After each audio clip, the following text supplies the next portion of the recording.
Hi-Vi DIY3.1A.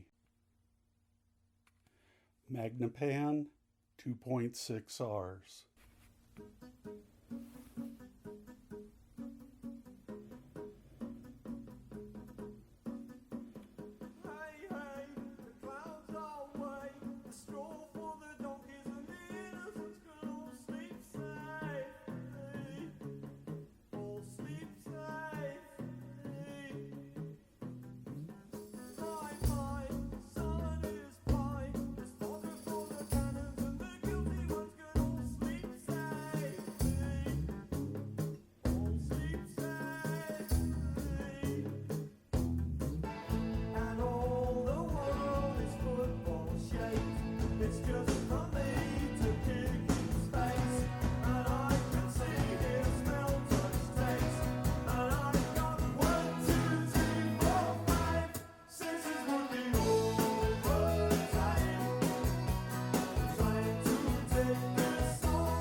Vintage ADS L810 loudspeakers.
Okay, so we've heard 3 speakers now through the Nelson Pass F6, and hopefully you were able to discern a difference. I'm rather skeptical about these sound demo videos on YouTube generally because my room has a huge influence. The Tascam mini recorder I'm using is probably imparting its own sound as well. But hopefully you could hear a few differences between the speakers.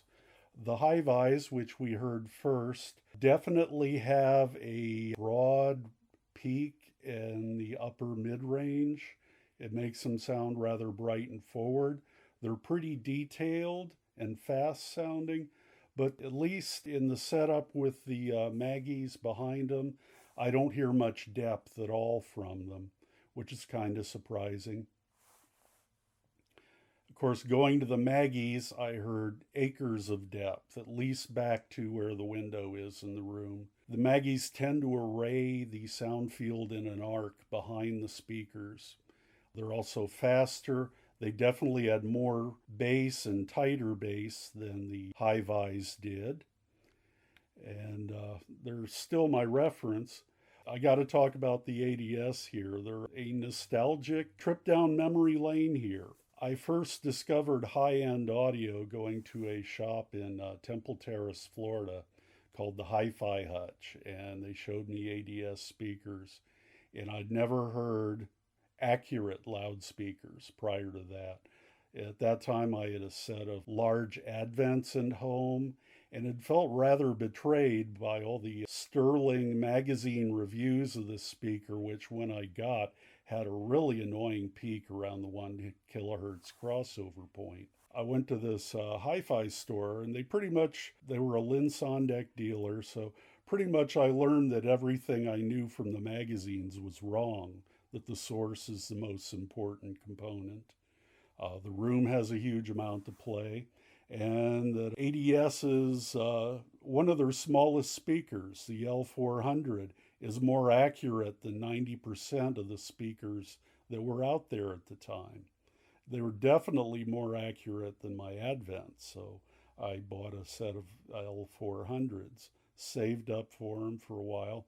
Of course, what I was really lusting for were the L810s with their dual 8-inch woofers and that dome mid-range. This speaker company was very prominent from the mid-late 70s through the mid-90s at least. The L710, 810, and 910 were the older top-of-the-line speakers. They then went to, the L1200 series, which were tall and flat. They were more or less floor standers. And then they finally went to floor standing tower speakers. They had the 1090, 1290, 1590, something like that. Those were the best ADS speakers from an image point of view, imaging and soundstage. While these speakers are good, the fact that the tweeters to the side of the mid-range does have an effect. You can see that I've put a foam absorbent strip around both of them to try and control diffraction. But anyway, I'm going to eventually open these up and upgrade the crossover components just to see how good I can get them to sound. But what were we hearing? They're fast, very neutral. Probably not as fast as the Hi-Vis or the Maggies, but definitely quicker than most of the stuff in their day. The bass was very tight and fast, although it had I hear a bit of a peak in the mid-upper bass. It's a rather broad one, so it's forgivable. These definitely have the most subjective sounding, or the loudest subjective sounding bass. So, that being said, I've tortured the poor Pass F6 with 3 4-ohm speakers in a row, and it hasn't burped or died or given up the ghost, so I'm pretty happy with it. I've yet to listen to it for a long time with the Maggies, which are definitely the least efficient speakers of the bunch. The Hi-Vis have an efficiency advertised at 88 dB, 1 watt, 1 meter. The ADS are 90 dB, 1 watt, 1 meter. And the Maggies are probably somewhere in the 82, 83 dB, 1 watt, 1 meter range. So they're quite inefficient compared to the others. And that will, of course, put a greater strain on the F6.